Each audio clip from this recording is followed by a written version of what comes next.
only thing we have to Beer. is Beer. itself. Beer. So many choices. Only no function beer well without. Woohoo! Beer!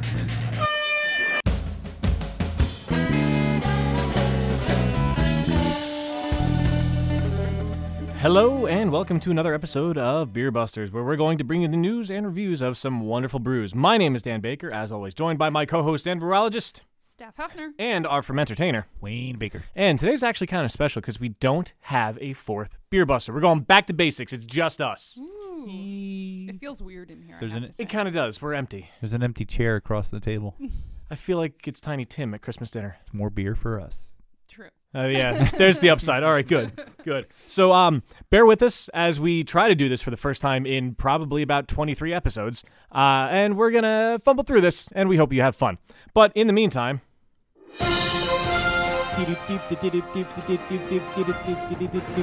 So on the upside, not having a guest lets me go over a few more news stories. I actually found a lot that I wanted to pass along. The first of which is actually something that's really cool that we did here on the podcast. We tried it. Greg helped us pair it with a chocolate.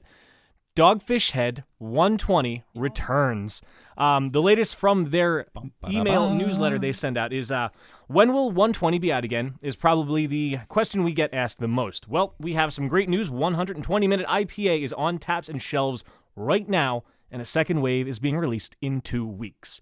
Now, that article, as of publishing, came out yesterday, so by the time this episode releases, it will be on shelves again. So by the time you hear this, get to your local bottle shop and get it while you can. Do they sell 120-minute in bigger bottles, like 22s, or just... No, they're all 12-ounce bottles. Yeah, just 12s. Yeah. I mean, considering how expensive it is for one bottle, a 12-ounce bottle of 22, it'd be ridiculous. It's strong. Oh, my God, yes. Yeah. Now, they brew 120 a few times a year, and they send it to all the states in our distribution network, and they will all have it. Right now, it's going to be, there's a long list, Arizona, California, Colorado, Connecticut, D.C., Delaware, Florida, Illinois, Indiana, Kentucky, Massachusetts, Maryland, Maine, Michigan, New Jersey, Nevada, New York, Oregon, Pennsylvania, Rhode Island, Texas, Virginia, Washington, and Wisconsin. I almost made it through without any mistakes. French Guiana, Barbados, and Guam. I'll never forget back when Dogfish Head did the reality show Brewmasters. I don't know if you guys ever caught that. It was an awesome show. But one episode, they had to dump an entire batch of 120. Oh, wow. And they just talked about the money that they lost from that. Yeah, what happened?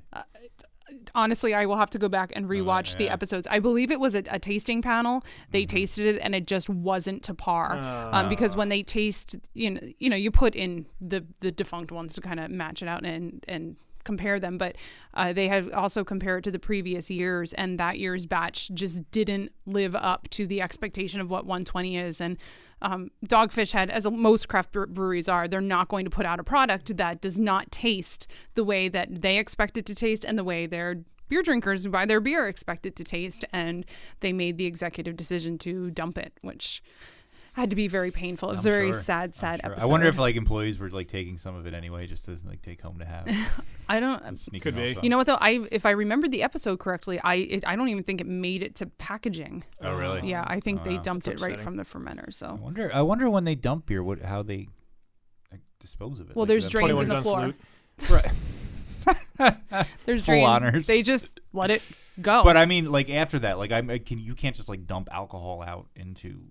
Well, it depends. It goes down the drains. Wastewater, to a sewer. It depends about your municipality and what their rules are for what you can dump down the drains. Right. There are some municipalities where the breweries have to have their water checked, and a certain percentage of it cannot contain remnants of yeast and beer and so forth. Some areas are a lot more lenient, and you can kind of dump whatever. But I think the trend is going more towards their keeping their eye on breweries, right. And what they're putting down the drains. So breweries have to be very careful about that. Yeah. So I'm not sure what the laws or rules or whatever are in Delaware, but it was still a very sad story. Yeah. Now that show that you mentioned, in searching for news articles, I saw something. It was just a headline, and I wish I would have grabbed it. One of the beers involved in that show, there's a bottle of it that sold for $3,500 or something crazy like that. No, that's Brew Dogs. Isn't this? No, Brew Masters was a show that Dogfish Head did. Brew Dogs are those guys from Scotland. There are too many shows with close names. This is true. Yeah. My God. Well, how many shows can you have with Brew and Brew dogs, brew Brew? masters. Yeah, they're the Scottish guys that do dudes. the show. They did this series last year, and they were in Boston and San Fran and Philly, and big bag. it of was a lot. pre-chewed food, dude.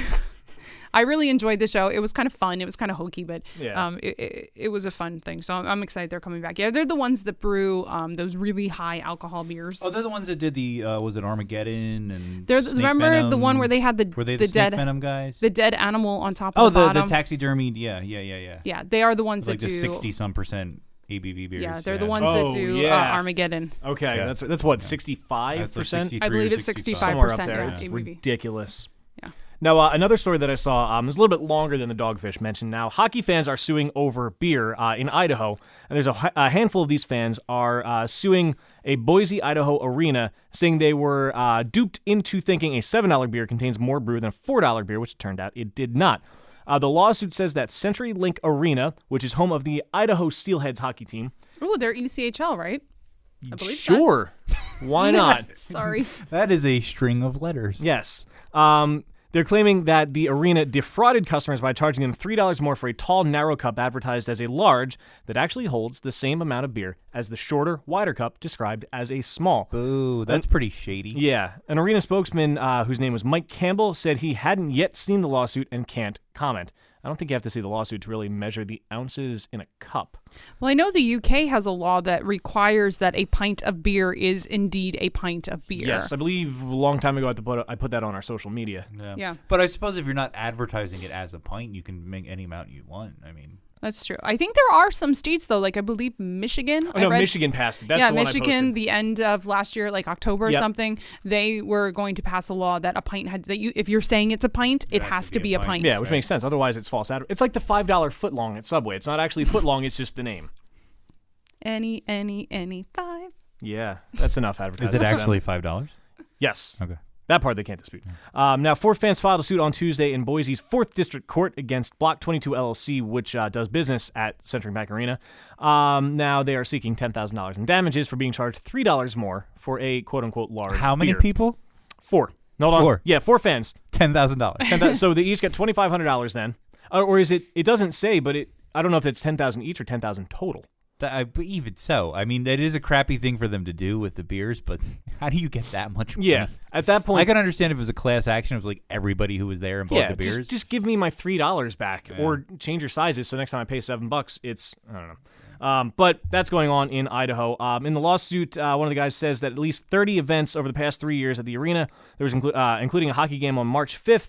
That this guy, he was one of the people involved in the suit, filing the lawsuit. He's purchased beer every time, and the other 3 people say that they've been attending sporting events at the venue for 5 years, and they bought at least one large $7 beer at each event. So I guess this is something that occurred over years. This is they're filing the suit recently, but it's been over a few years. So still, I don't know if that would total up to $2,500 each, or if they're going for $10,000 each. That's no. yeah. Unless they drink a lot of beer. Yeah. No, you got to cover mental anguish as well. Yes. Oh yeah, totally. Yeah. So I'm interested to see what happens from that. There is a local story that came out of Pottsville from here. So Yuengling, yeah, they have course. announced Beer how in many- Pottsville. Yeah. Oh, Yuengling. is this about the Hefeweizen? It is. I am it is. so excited about this. DG Yuengling and Son Inc. has announced the release of a new seasonal beer for 2014, their Summer Wheat Traditional Weissen beer. Yuengling Summer Wheat is carefully brewed with a combination of wheat and barley malts, Hallertau hops, and Halter hops, and Bavarian style top fermented yeast. Hallertau? It's Hallertau is how the article had it spelled. Hallertau, I think? Yes. Yes, okay. And Bavarian style top fermenting yeast deliver a thick, creamy head with overtones of banana and clove esters. This authentic German Weissen style beer with a slight hazy appearance concludes with a crisp finish. Summer Wheat is the 3rd addition to America's oldest brewery's seasonal offerings and is scheduled to release between Yuengling's spring release, Bach, and its fall release, Oktoberfest, which puts it squarely in summer, hence the name Summer Wheat. It actually will be available in 6-pack cases, quarter and half barrels beginning in April. Now, Canal Street Pub in Reading, which is where the Berks Homebrew Club meets, they are doing a Yuengling event on April 17th. It's a Thursday night. And they're going to have some special beers on tap, we were told. that would be really awesome if they would have the Hefeweizen. I would Hefeweizen, yeah. love to try that. And rumors have it that Dick Yuengling might make an appearance. That would be pretty cool. Swing That would be by. awesome. Yeah. And it hasn't been confirmed. Big old but Dick himself. Yeah. Wow. I was... All right. serious point. I was not aware that Yuengling had seasonal beers. Yeah, I didn't well, the know that they- Oktoberfest just came out. Was that Oh, 2 years that ago was- okay. now? I know. Yeah, I didn't know that. Had Yeah, before that, I Their know fall seasonal. whenever I'd go in and try to get beer, they just had their standard lager, they had light lager, and they had Yuengling Premium. They have that in Chesterfield. And yeah, I saw those, but Black more and commonly I Tan. see the other ones. They have a lot. When we visited the brewery in Florida, in Tampa last summer, I was kind of aware of all the beers they had, but until I actually had a chance to sample You don't all of them, realize it. you don't realize how many they actually have. Yeah. I was surprised. I still have never gone to the Yuengling Brewery. The one in Pottsville, you have to go to. It's just as a close. beer buff, and just the history, and Yeah. it's I've toured a lot of breweries. You know what? And it's definitely still one of my favorites to They visit. they claim that they are America's oldest brewery. However, the caveat to that is they are America's oldest continuously operated brewery. Right. Yeah, Because yeah. during Prohibition, many others shut down. I guess every other one They shut down. continued to they did dairy. That's They they did had the ice ice cream. cream In that fact, came out recently. yeah, which isn't officially affiliated. Right, Right. yep, with theirs, exactly. but it extends from the same. Yeah. Same source. Trivia flashback and a preview of today's Happy Fun Time Oh. game. Does anybody remember which Yuengling beer does not feature the image of an eagle on the label? Chesterfield. Is it Chesterfield? Yes, you Yeah. are both correct. Unless the Hefeweizen doesn't, because I have no idea. Well, it hasn't been released I don't yet, think so it we've doesn't seen the count. label. Yeah. Speaking of previews of what's to come, I'll be talking about some sour beers a little bit later, and we'll be tasting a few, but we are sipping on one right now. The beer that I have for us is a collaboration beer between Magic Hat and the Vermont Pub and Brewery, both up in Burlington, Vermont. It's a beer I brought back when I visited there in November, and this is called Steven Sour, and it is a sour IPA, and it's brewed with passion fruit juice. And I don't know about you, but I'm loving it. And I'm not a fan. I don't think Dan likes it. Dan I doesn't love like it. sour beers. Oh, I just made the worst face. Yeah. I didn't know if you swallowed something funny or No, I swallowed that beer. Yeah, we know you're not a fan of sours. Yeah. I think this is really good. I think it's delicious. It's funky. It's IPA. It's fruit. It's citrus. It's got a lot going on in the aroma.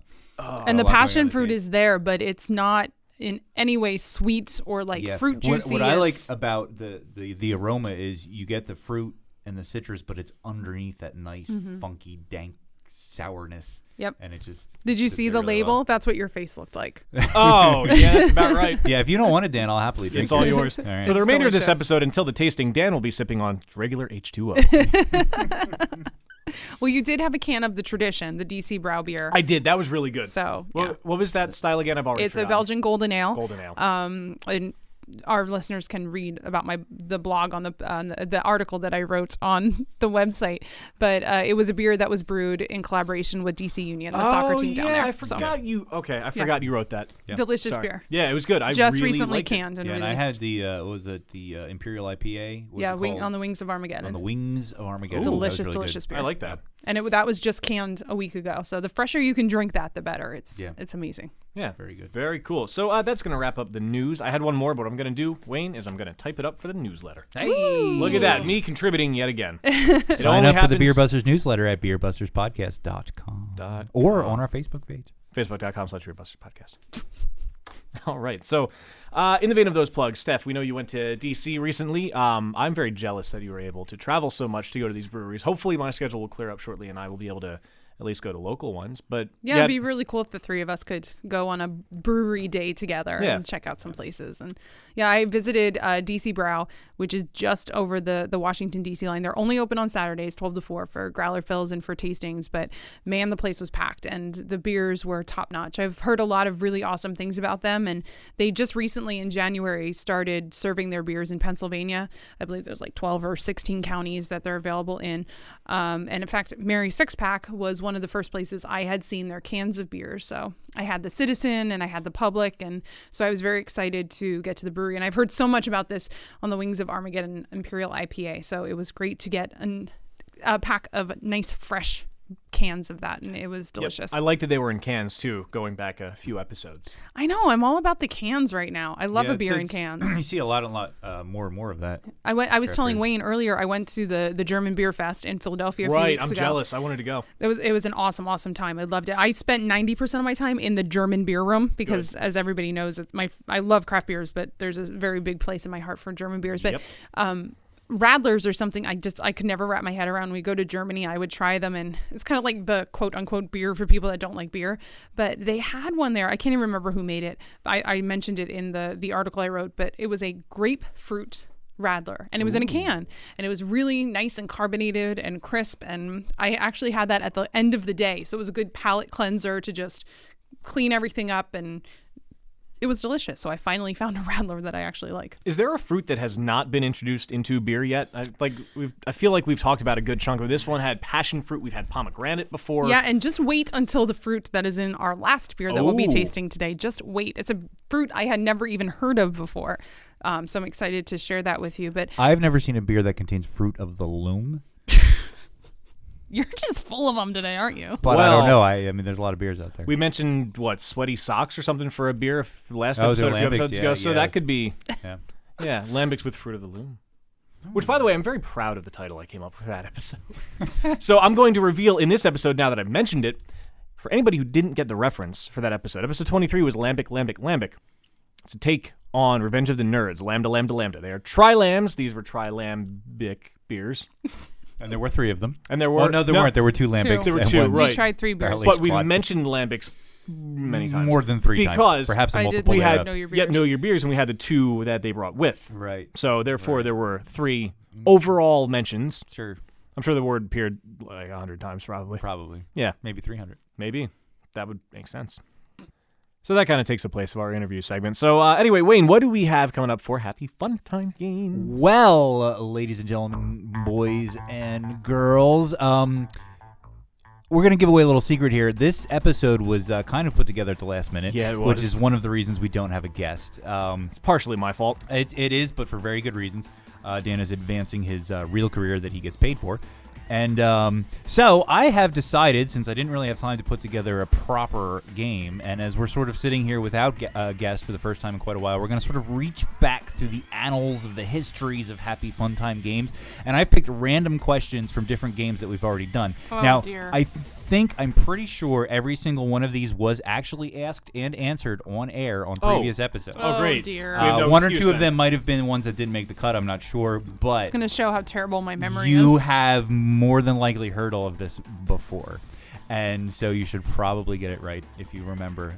And for our podcast listeners, if you listen along, if you've been a fan of ours from the very, very, very beginning, you'll probably remember some of these too, and you can answer it at home and just say the answer out loud Shout at while your you're iPod. sitting there by yourself, or I don't know if you're at the gym listening on your headphones and you just suddenly say Reinheitsgebot and everybody looks at you like, what? 15, 16. Oh. That is not one of the questions, by the way, because I know that you know that. That's So the anyway, one thing I remember. I know. So I actually have 10 questions here from random different types of games. Trivia, jingle beers. We have libation or fabrication, years of beers, all our favorite Happy Fun Time classics. No spelling, I hope. So I have 10 of them. He ignored me. He did. I have 10 of them. And what I'm going to do is have you guys actually pick a number between 1 and 10 to see which one you get instead of just going in order. Okay. Okay?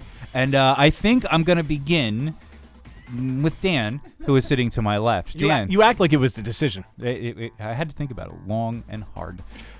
Pick a number between 1 and 10. 10. 10. Oh, he's going right to 10. 10 is a years of beers. And this one was, this one I don't think was in a previous game. What year was the beer koozie invented? Can I get a pop culture reference with that? No. The year is featured prominently in a popular song. 1979. Oh, that's what I was going to say. You're both going to say that? Shake it down, Is that 1979. your final Yes, answer? my final You answer is both say it. 1979. You are absolutely correct. 1979. All right. Woo! It's either that or Summer of 65. Yeah, I don't have any follow-up Wait. information on that one. 69. 9. Speaking of editing, 9. Number 9. It's all right. It shows that you're not perfect either. I already know that I'm not, and so does everyone who's hearing this. held my tongue on that one. Yay, we're both starting out with a point. That's You both as far get as a I'm point. getting. You both get a point. I don't have any further sort of background information on that one like I normally would because I dug all of these out of files on my computer from all the previous games that we played, and that one was just sort of sitting there blankly with just, the year of the beer cozy, and that was it. And I was like, well, I'll grab that. So Nice. So that's it may not even be true, but you both guessed what I have written here, so you get points. Steph, pick a number between 1 and 9 since Dan has already chosen 10. 4. 4. Number 4 is a libation or fabrication. Tell me, is this a real or fake beer? Scary Jesus Rockstar. Do you remember? Do you remember Scary Jesus Rockstar? Scary Jesus Rockstar. Oh, jeez. Was it real? Did I make it up? I'll say real. You'll say real. Dan, what do you think? I think it's real you as both well. say real. You were both correct. Memory is very Yay. good. Yes, Scary Jesus Rockstar is by Dark Horse Brewing Company in Marshall, Michigan. It was a one-time brew. It's a 6.5% American Pale Ale. It's described commercially as a pale ale brewed with plentiful amounts of apricots and chamomile.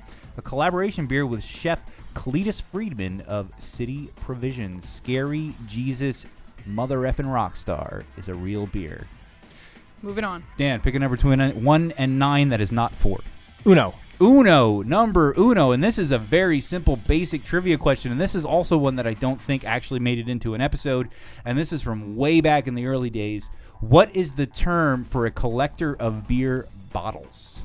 Ugh. Someone who collects beer bottles. A beer bottle collector. Steph, what do you think the answer is?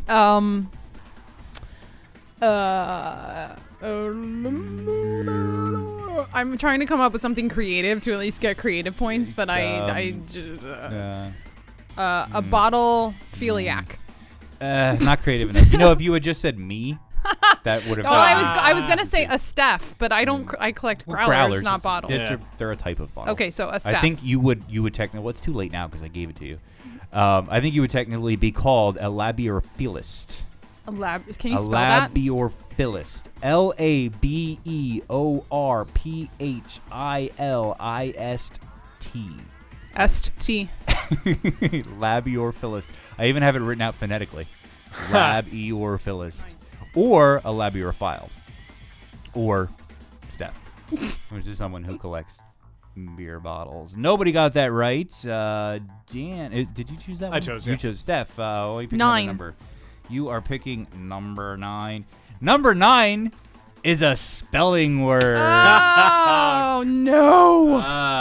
No. And I would like you to spell Fouquet Français, which is a rare Australian hop variety. What? Fouquet Français, a rare Australian hop variety. Care. France. Fouquet Français. Oh my gosh. Does it start with an F or a P? Can you at least tell me that? I will tell you that it in fact starts with an F. F. U. I'm sorry, could you spell the word and stop being so childish? F U. Nope, you're wrong. Okay. Dan, your turn. What do you think? Can you spell it? I hope so. FOU. Nope, you're wrong. Really? Yep. It's FEUX. Oh.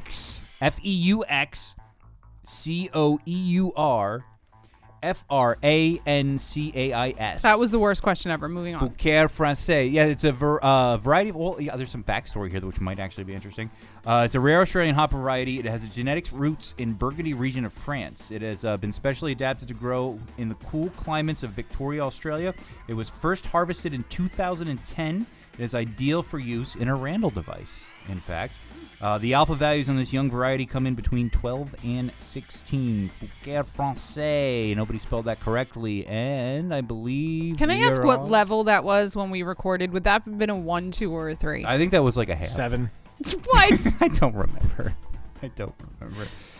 Who chose that one? I Steph? did, All right, unfortunately. Dan, pick a number. I'll go with number 2. Number 2. This is a Jingle Beers, and you should remember this one because this is Boddington's. The slogan for Boddington's. I'm going to give you. First, I'm going to say I hit that myself with my headphones. the slogan for Boddington's is Boddington's. It's a bit. Can you remember without the multiple choice options? I remember I got it wrong. You don't remember what it was? No. I'll give you the options. I think we all got that one wrong. The options are Boddington's It's a Bit Brilliant, Heavenly, Gorgeous, or Sticky. Gorgeous. Gorgeous. Dan says gorgeous. Steph, which one do you think it is? Sticky. You say Sticky. You are incorrect. Steph, Dan, you are absolutely correct. And you pull into the lead by 1 point. Boddington is a bit gorgeous. I purposely picked the one I thought it wasn't the most. Thanks. I think that makes sense. Henry Boddington joined the Strange Ways Brewery as a traveling salesman, eventually became the owner. For more history, see Dan's article on the website. Dan's Beer Isn't From Here. I believe that was the first Dan's Beer Isn't From Here. But not the only. All about Boddington's, but Not in fact the only, the first of many. Advertising history of Boddington's contains many notable chapters, including being part of the revitalization of the city of Manchester, along with the Manchester United football team, and the soap opera Coronation Street. It also launched the career of a television presenter and caused controversy with ads featuring a transgender Playboy cow. Boddington's is a bit gorgeous, and I believe we are on Steph to choose a number. 6. Number 6, and this is Years of Beers. Tell me what year beer was first sold in cans. What year was beer first sold in cans? 1952. 1952 says Steph. Dan, what do you think? I was going to ask for another pop culture reference, but she already answered, so... I will tell you that I don't have one, and I don't know if that helps. I will go with 1953. You are both incorrect.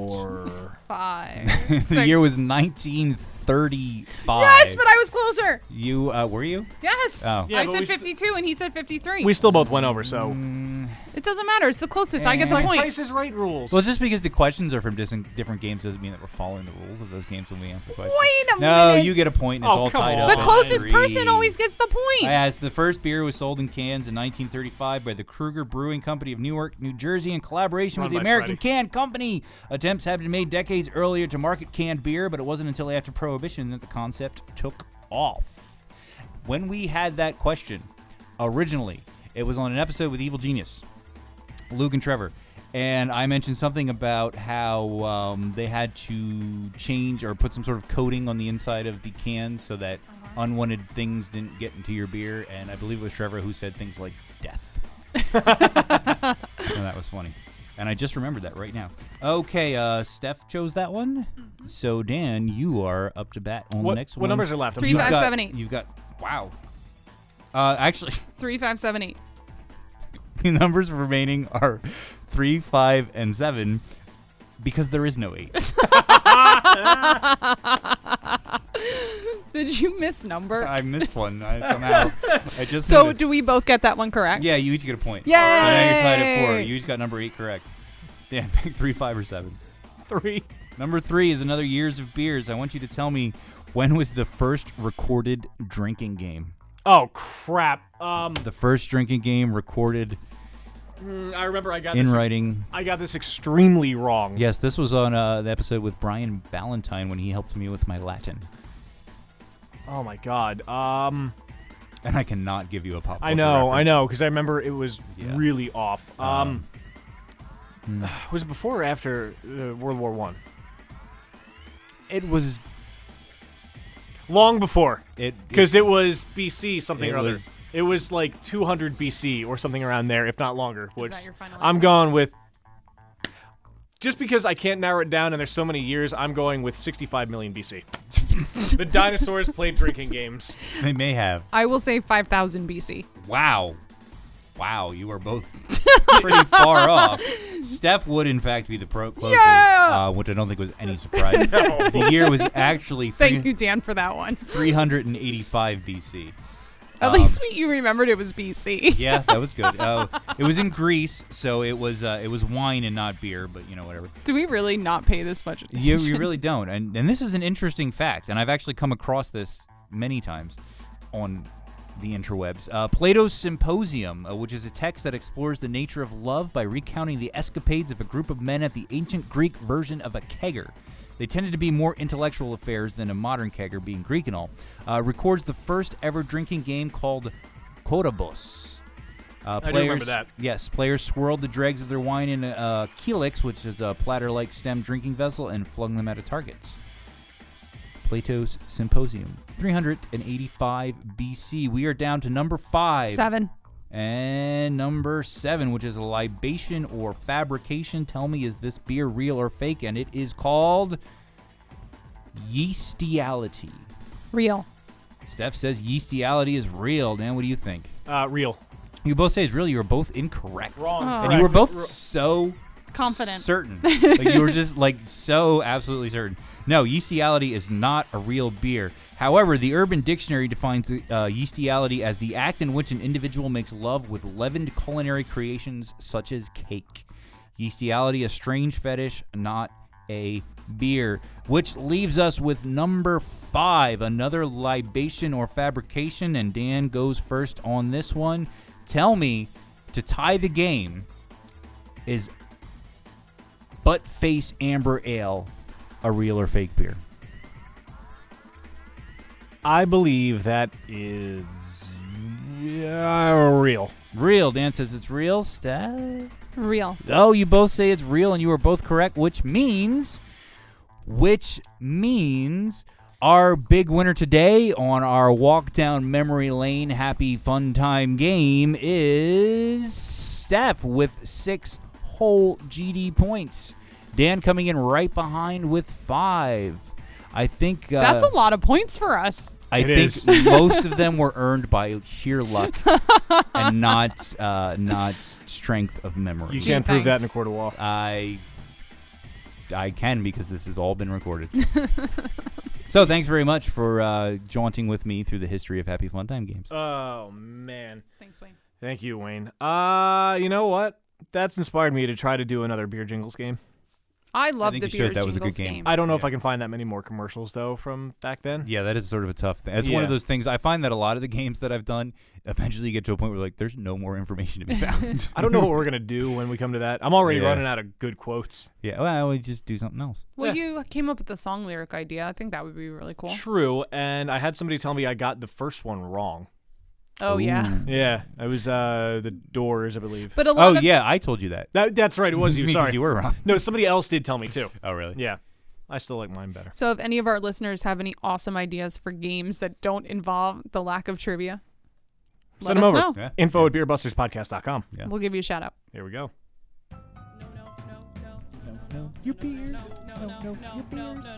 Know your beers. On today's episode, we're going to discuss one of my favorite styles of beer and Dan's least favorite styles of beer. Yay! The American Wild Ale. Although it's kind of hard to talk about this in terms of style. In fact, the Beer Judge Certification Program, or the BJCP, doesn't have a listing for it. These beers are entered into the specialty ale category, the category for beers that don't fit anywhere else. Category 17 of the BJCP style guidelines includes sour ales. That sounds like a sci-fi show. Category 17. Category 17 includes the Berliner Weiss, the Flanders Red, the Flanders Brown Ale, the straight unblended Lambic, Gurza, and Fruit Lambics, but no American Wild Ale.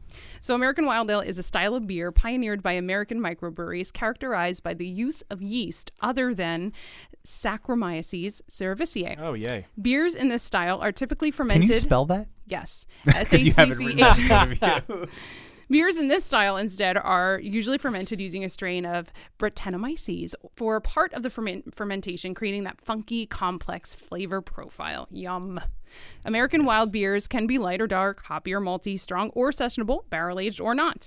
They may have fruit, spice, or any other adjunct added. Fermentation of flavors encompass the tart acidity as well as the leathery, earthy, and barnyard flavors that Brett is known for. These wild ales, however, aren't always really so wild. Brewers can purchase pure strains of Brettanomyces and the various bacteria from labs. There are some breweries that do utilize strains that exist naturally in the brewery, isolating the cells and culturing them in the lab or simply letting them drop into the warm wort in cool ships. Still, others rely on the bacteria found in wooden barrels. Bacteria and wild yeast can be used during primary or secondary fermentation. When used during secondary fermentation, the wort is first fermented with a standard Saccharomyces. That word. Saccharomyces, brewer's yeast, and the wild yeast is introduced in the tank, barrel, or bottle. I really do know how to pronounce that word, but for some reason, when you're looking at it and you have to read it, it's different than when you just say it in conversation. Anyway, I even practiced before we started recording, but oh well.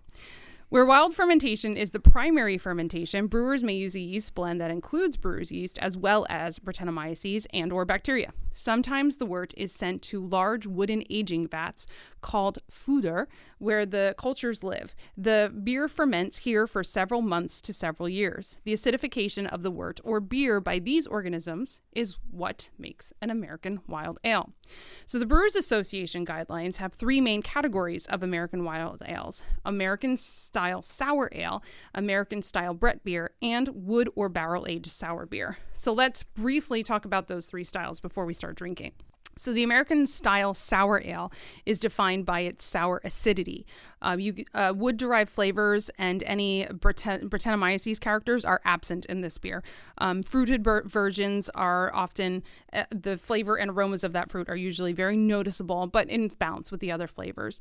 A well-known commercial example would be Lost Abbey's Red Poppy, a very delicious beer. The second is American-style Brett beer, and those are fermented entirely with Brettanomyces or blended cultures that might include the bacteria.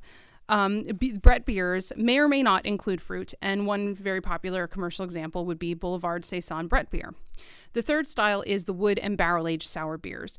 They offer those flavors imparted by barrel or wood aging, such as sherry, rum, bourbon, Scotch wine, or anything else that was in the barrel previous to fermentation. Pickles. Pickles. That would be interesting.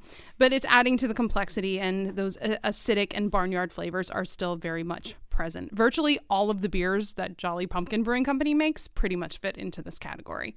So there's a little information on American wild ales. So I actually do have a question, because this is a style of beer that I only discovered fairly recently, and one that I really like, and I like the complex flavors.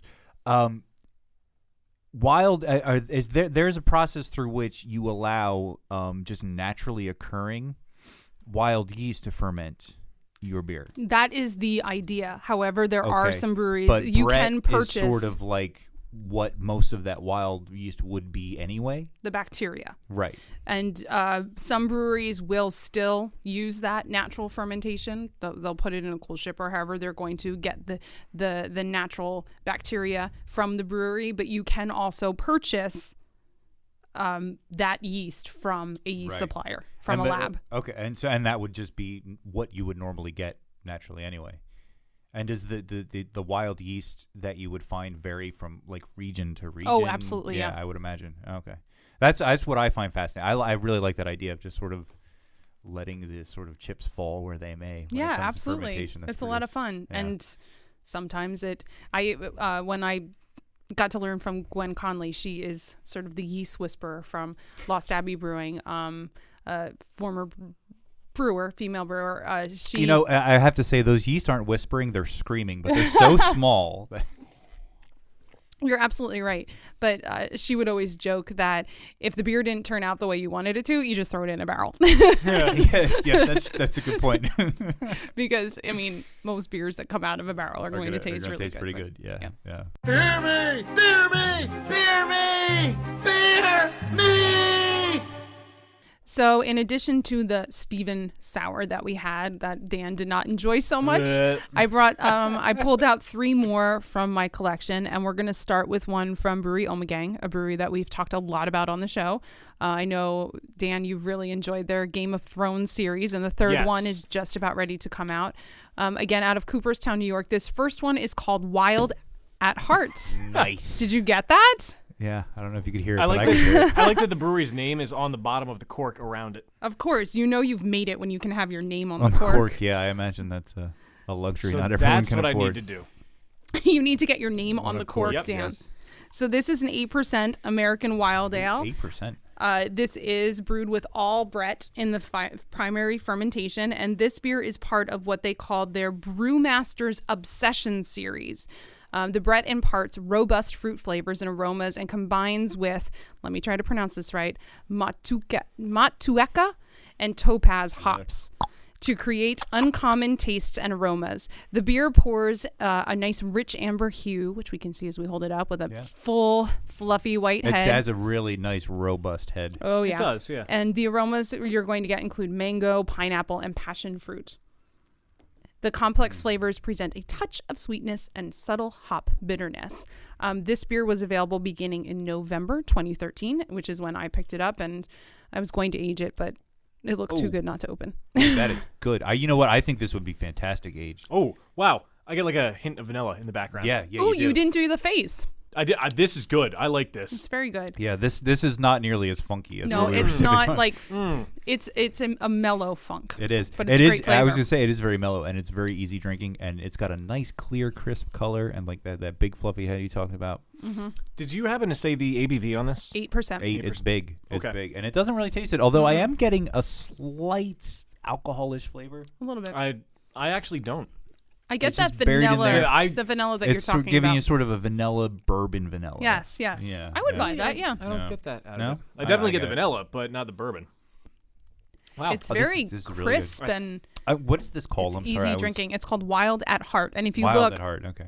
I love the label. It has a Oh, wolf, it's a wolf like howling at the moon like a silhouette. with yeah. their brewmaster's obsession. Yeah. You know, one thing thing I on it. also like about these wild ales is the bottles just tend to look very classy. Well, since a lot of them do you're fermenting in the bottle. It's bottle aged. You need a glass that's going to be thicker Right, that can handle it. So they use Omegang, and you can see the next beer we'll be drinking from Allagash. They both use these champagne-style bottles with the corking cage, and so it's definitely a more serious bottle. We talked about with Veronica and Peter in the last episode about using those kinds of bottles, and I think you actually donated a few to them when they left. I did. Yeah, I should save these for them. yeah, you should. But even the labeling, it's just something about like certain styles of beer, like IPAs, you get like crazy wild, and then certain styles like a lot of saisons or like wild ales, you get those really classy, almost like fine wine type labels. I like that. And I like that Omegang and also New Belgium, which we'll be drinking one of their beers in a little bit, they have their labels embossed right onto the bottle itself. Oh, which is something Stone does a lot of, it's where really cool. the color of the bottle becomes the negative space of the artwork, which I think like is that. really cool. Yeah, It takes it to the next level. it really does. And this is I really like Yep, this. me too. I don't think I've ever had an Omegang beer that I wasn't like, oh, that's really good. So, Dan, you might be interested in this. Every summer, Omegang hosts concerts at their venue. And I believe a few years ago, Cake was there. Oh. I know, which would have been totally kick-ass to see them perform there. But this May, Modest Mouse is performing there. Ooh, I've never seen them. You know what? I hear they don't play Float On live. Oh, yeah? Yeah, Interesting. they opened I up. can imagine. They opened up for a few years ago at the Man in Philly with REM. REM did not play End of the World as we know it. Modest Mouse did not play Float On. The two biggest songs that would have had the biggest reaction in the night. I'm sorry, this was a tangent from what you had said. No, that's all right. Well, you know, it's very hipsterish to say that you liked Modest Mouse before Float On. I And only found out about them then. Exactly, and I think it's a great song, but I can imagine they would be sick of it because it is like It pays the bills. they're big. Yeah, And but it pays the bills, but it's but the they beer are, that made them... They're one of those bands that like that song is great and catchy and poppy and everything, but when you like explore some of their other stuff, I've listened to a lot of Modest Mouse actually, and they're just really fantastic. Yeah, that's good to know. I haven't listened to too much of their stuff, but I would love to go up there and sit and listen to a show and sip on Omegang beers, and it'd be a lot of fun. Trip. Yes, Business trip. Unfortunately, I believe the concert is sold out, but we'll have to keep our eyes open and watch. VIP, come on. It's not sold out to the Beer Buster. Yeah, obviously. Right. But they also do their Belgium Comes to Cooperstown event, which I believe this year is August 8th.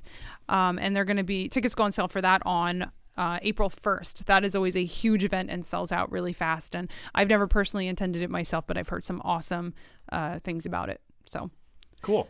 moving on to the next beer. This bottle, wait for it. Yeah, anyway. Oh, can we hear this one? Oh, nice. This time I didn't talk over it. You know, I'm sorry. This is a completely unrelated, but it reminded me of that story that you probably don't care about. But I one time did a short film, The Cask of Amontillado, based on the Edgar Allan Poe story.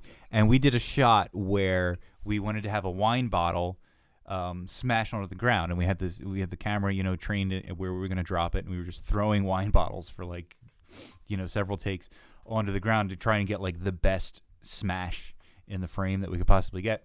And we got one that was perfect. And when it happened, I shouted, "Awesome!" Oh no! So when we used that take in the film, we actually had to use the sound from another take because I was shouting "awesome" over Wow. Wah, wah. All right, so this bottle, I don't know if you remember, but this was the bottle of beer that I purchased when we went to Local 44 during Philly Beer Week. Wow! At the bottle shop. I had to leave 20 early years for work. ago when I've that been happened? saving. No, I know. I've It's like been this holding past on summer. to it. And I think the picture is probably on our website of the three of us Yeah. outside of the bar of me holding this bottle of beer. Oh, that was the place that had The Russian River, where Wayne had his first. Wait, You guys was- had your first that was Pliny. The bottle shop right around the corner from there, right? Well, Or it's at Local Local 44. It's their bottle shop. Okay, the bottle shop around the corner had a science one. Boson de Higgs. Oh, that's right. I Yeah, remember and I that. still Where never they had tried the, that. The bottle shop sort of up in the back. Right. And I like still haven't tried or that. at least they had like fancier bottles back there. Fancier bottles. That's right. Fancier. So this is from Allagash Brewing out of Portland, Maine. This is their 2012 Interlude. This is a 9.5% farmhouse ale aged in red wine barrels with Brettanomyces. So 2 yeast strains were used to create this unique beer. It is a Belgian-style ale, of course. The first is a Belgian farmhouse yeast, which gives us the flavor foundations of your classic Belgian-style ale. And the second is their house strain of Brettanomyces, which brings this beer to the next level. And they say it contributes an intriguing myriad of flavors, including pear, apricots, graham cracker, and bread crust. Myriad? Thank you. What did you say? Murad. Okay. Finally, a portion of the interlude is aged in red wine barrels, which imparts a distinctive plum character and a drying, almost tannic finish. So you're going to get like bready, tropical fruits, tartness. What do you think of this one? Wait, Dan. Wait, I want to hear Dan first. It's not terrible. But it's not as good as the Ommegang. Not Yeah. your cup of tea. No, Not really your not thing. my glass of beer either. This is a limited annual release. They release it every year. This particular bottle was bottled October of 2012. They say it's ideal within 3 years. So it's aged about a year and a half. So we're about halfway. About halfway through the. But yeah, I really like it. What do you I think? think it's awesome. I think it looks incredible. It's got all kinds of floaty bits in it, which Floaty bits. It's Floaty bits. bottle conditioned, right? It has Yeah. a myriad It has myriad floaty of bits. floaty bits. It doesn't have much head retention. The head's pretty much gone already, Mm-hmm. but the color is fantastic. It's sort of like a nice amber. It smells awesome. You get like the red wine. You get a little bit of that in there. You get some of the wine, like wine sweetness, and you get the You do. tinge of that sourness. And like I said, this is a style of beer I've only sort of recently discovered, and I just love it. Yeah. I'm sort of the polar opposite of Dan when it comes to beers. Well, you know what? I have a few bottles of some Russian River sours hiding away upstairs. So when I crack them open, we'll have to share them. Yeah. And I'll have to get something else out for Dan. Yeah. Thanks. I'd be interested in trying it, To but each I their really own. don't see myself finishing one. Yeah. No. Well, they're definitely sippers. I mean, for me, the Steven sour that was extremely drinkable. I couldn't believe how drinkable that was for a sour. Now it's a sour IPA, so you have the IPA kind of balancing it a little bit, but these two so far are definitely sippers Yeah. for sure. Yeah, and they're up there. I mean, the Steven sour was only like what 5-ish%.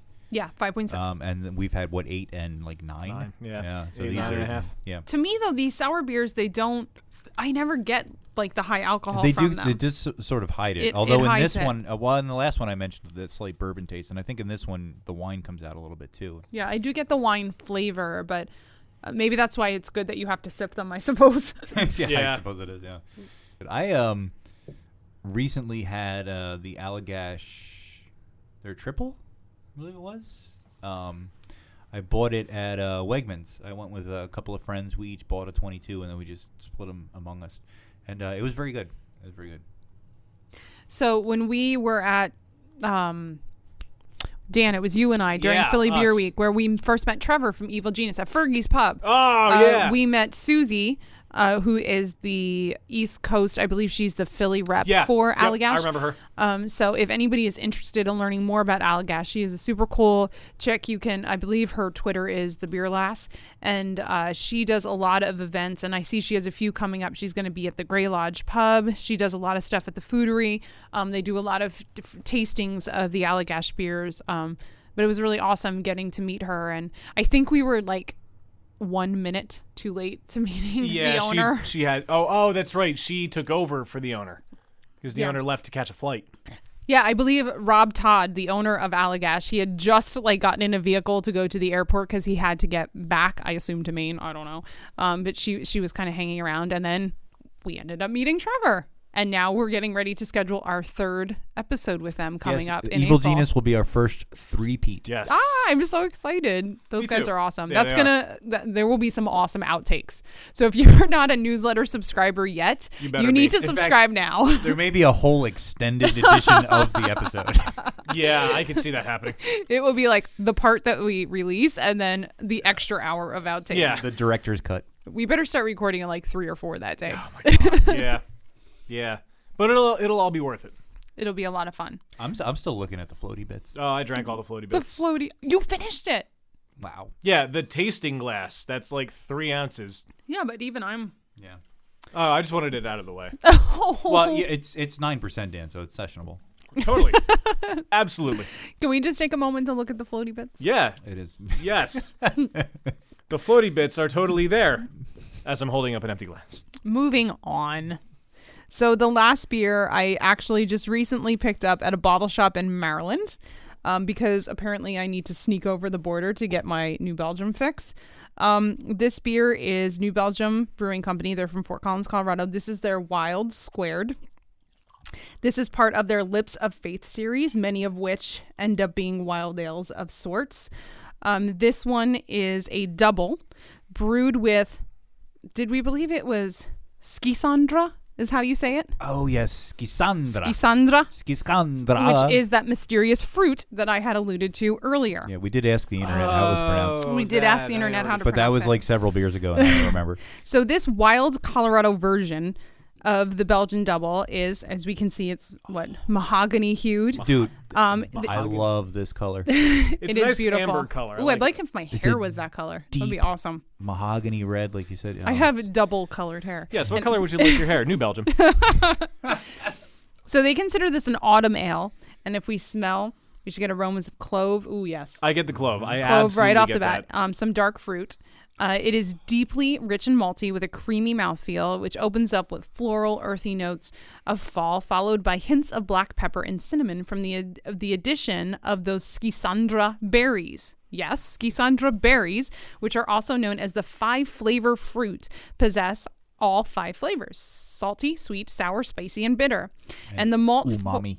and the malt forward double ale is fermented with a Trappist yeast, and it finishes dry and slightly sour, of course, with a touch of Brett. Again, making the sour, and they say lasso a bottle. That's because it has like a cowboy boot and a cowboy hat, wow. and the background is like wood. That's kind of cool. I get banana out of the aroma as well. I think that's... I know there's a lot of quote unquote. You said dark fruits in Mm-hmm. there, but I get banana. Yeah, I can That's see probably that. the yeast. And I think that's sort of because a lot of times when you do get banana in an aroma, you're finding it paired with that clove. Right, so right. when you kind of get, it kind of goes hand in hand. So you're not interested in Skisandra? I don't know what that tastes like, so I don't know. I'm very interested in So Skisandra. it's actually not typically a fruit that people eat. Apparently, it Or is know about. more medicinal. It is considered an adaptogen, which is used for increasing resistance to disease and stress, increasing energy, and increasing physical performance and endurance. Skisandra is also used for preventing early aging and increasing your lifespan, normalizing blood sugar and blood pressure, and stimulating the immune system and speeding recovery after surgery. Wow. Interesting. Yes. New Belgium always brews with some very, very strange ingredients. I shouldn't say strange, very intriguing ingredients. Just the other day, I had a beer that was brewed by them. It was also part of their Lips of Faith series. Dandelion greens, Oh, yeah, you had mentioned that earlier. peach yeah. juice, and grains of paradise. And at first, I was starting to sip it, and I was like, but the more I drank it, I was like, this is kind of good. Yeah. And their Mexican Mole Stout, which was also part of their Lips of Faith series, to this day is still one of my favorite beers ever. That's one of the things, like the sort of exotic ingredients in beers, which we actually did a whole game about a few episodes back. Yes, we did. It's sort of one of those things where I think some people sort of like look down their noses at it, like you're just throwing weird stuff in beer to be weird. But I love when brewers experiment with strange and exotic and hard to find ingredients, and when it works. And like Dogfish Head does a lot of that. And this Ski Sandra berry is really good. I get the maltiness out of it, but for me, a lot of the fruit flavors kind of cancel each other out. I don't get much out of it. I actually get sort of like that earthy bitterness comes in, and it's sort of a fruity, earthy bitterness. Yeah. But if you told me that that I eat Skiskandra berries every day to extend my blood pressure, life cycle, circadian rhythm, I'd say that you're a dopey whatever, but it's very good in beer. Another one of their Lips of Faith series that I haven't had yet that I really want to try is their Cascara Quad. It's brewed with dates, coffee, and cherries. Oh, that sounds good. It sounds really good. I'm into coffee beers right now. Well, I love coffee in general, so. I just sent my brother a package for his birthday, and one of the beers was from Wolliver's in Vermont, and it is their Alta Garcia coffee porter stout. But it's it is so good. And because in another one of my favorite, Santa Fe Brewing in Santa Fe, New Mexico, makes their Java. Not to be confused with Santa Fe, Vermont. Yeah. And that beer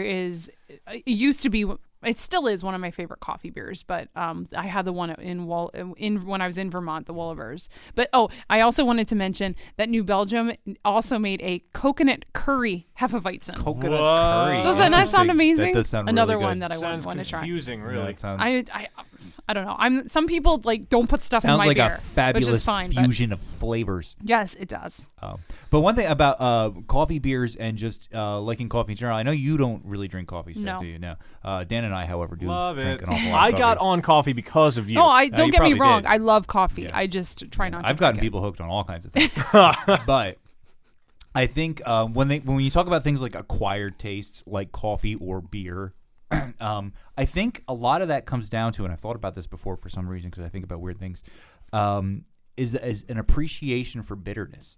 When you think about it, because I like beer, I like black coffee, which is very bitter, and I like unsweetened tea. Oh, I love unsweetened tea. And all of those, the sort of common thread is that they all have an intense amount of bitterness. Yeah. Which is generally something that I think that you sort of naturally avoid or like sort of repelled by until you sort of repeatedly have it and you get past that initial sort of knee-jerk reaction to it and then can actually appreciate it as a flavor. I don't like black coffee. I need mine with at least some cream and sugar, normally more than I should have, but I can't do it. But I do obviously love beer. I love black coffee. I love black tea. Like, don't put anything in my coffee. Don't put anything in my tea. I like it that way. Yeah. So I can do it either way. But I do think it's one of those where I think like we are especially like in the West and in America, not to get political or weird or anything, but we do eat a lot of like sweet food. Like sweet is sort of emphasized, and savory, like meaty type things. And I think we just aren't exposed to the complexities of bitterness unless you get into something like beer or coffee or tea. So now, the question we have to always ask, what are the favorites? Ooh. I really loved all four of these beers. These are right up my alley, but I have to say there's something about that Steven Sour, the IPA. I know it wasn't even one of our tasting beers. It was our sipping beer for the episode. I had a feeling you would say that one, though. It was so different than anything I've ever tasted before, and I really appreciated that. But all of these beers are delicious. I love them. I'm having trouble deciding between the Allagash and the what was the last one? The Wild. And I have to say, as I'm drinking this longer, I'm getting cinnamon, but it's like the cinnamon stick, like the real actual like bark, earthy, not like the cinnamon you like shake out of the sweet, container. Yeah, it's really you really good. do. Actually, as I'm getting to the end of the glass, it's actually kind of reminding me a little bit of a pumpkin beer. Because you are I getting, can see that. You're So getting well, those it sort of is cinnamon their clove, those spice flavor, those sort of additives. Yeah, they are call it coming a out. fall seasonal. Yeah. So it's probably. I mean, a pumpkin beer is really just a beer that has things that you would season a pumpkin with in it. So it's probably a lot of the same flavors. But I guess since we don't get New Belgium beers in Pennsylvania, I'm a little late on the fall seasonal, but it's still really good. It is very good. It is Yeah. very good. All three of these were excellent. Well, four of them. Even the Stephen Sour was excellent. I like the Allagash a lot. I think if you put a gun to my head, I would pick that one because it has floaty bits. Floaty bits. Floaty bits. Mine was definitely the Omegang, without any question to that. The Allagash was not terrible, but not something I would go back to just because I don't like the style normally. The first one, the Stephen Sour, God no. And the New Belgium, like I said, for me, the spices overtook the flavor of the beer, I guess, which for me I didn't really like. But I will definitely go back to the Omegang. In fact, Steph, gonna have some more. Here you go. I'm just happy you found I'd a actually like to wild ale that you a little bit of enjoyed. that. I'm so happy. You know- and I have to say, Dan, I'm really proud that you literally drank every sample and you gave it And a I shot. don't know how to pour a beer, And you don't know apparently. how to pour beer, but Yeah, but I know how to save it. That's good. I would think. I'm not surprised that you picked that as your favorite because I think of the four beers. I mean, we really did try 4 beers. Wild ale is a kind of flavor that I think not everybody likes or not everybody gets into right away. And I would say, as somebody who's not really into wilds and sours, I would suspect that would be the one that you would enjoy. Yeah, mostly, honestly, because of the vanilla hint at the end of it. Vanilla Yeah. is one of my favorite flavors in the world, so if you put vanilla in almost anything, I will love it. Even dog and the poop. interesting thing is there's no vanilla in it. That's what I love about beer. Yeah, I know, Yeah. I do like that out of it. I get the vanilla only because of the other flavors. Very cool. So, as usual, the beers that we have will be on our Untapped account. You can find all that information and more and plenty of articles and things that we're going to be writing up.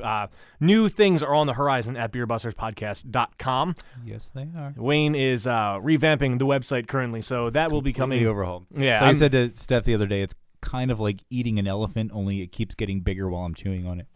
Or digging a ditch where dirt is constantly Dirt being is poured on you. constantly being falling back in. Yeah, because I have to migrate all the old content and new content. It's constantly coming. But it's going to be awesome. We're bigger and better and better and cooler.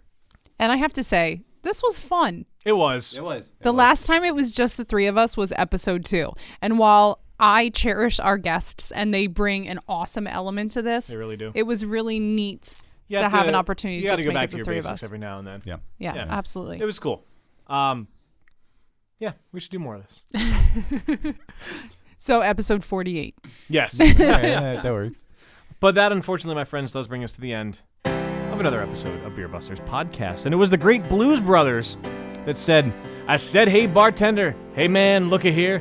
Draw 1, draw 2, draw 3, 4 glasses of beer. Could not agree more. As always, I am Dan Baker, joined by my co-host and barologist Steph Hefner. and our entertainer. Wayne Baker. Thank you for sticking around for this guest list episode that we had. Until next time, my friends, we do bid you adieu. You don't have to leave, but you can't stay here.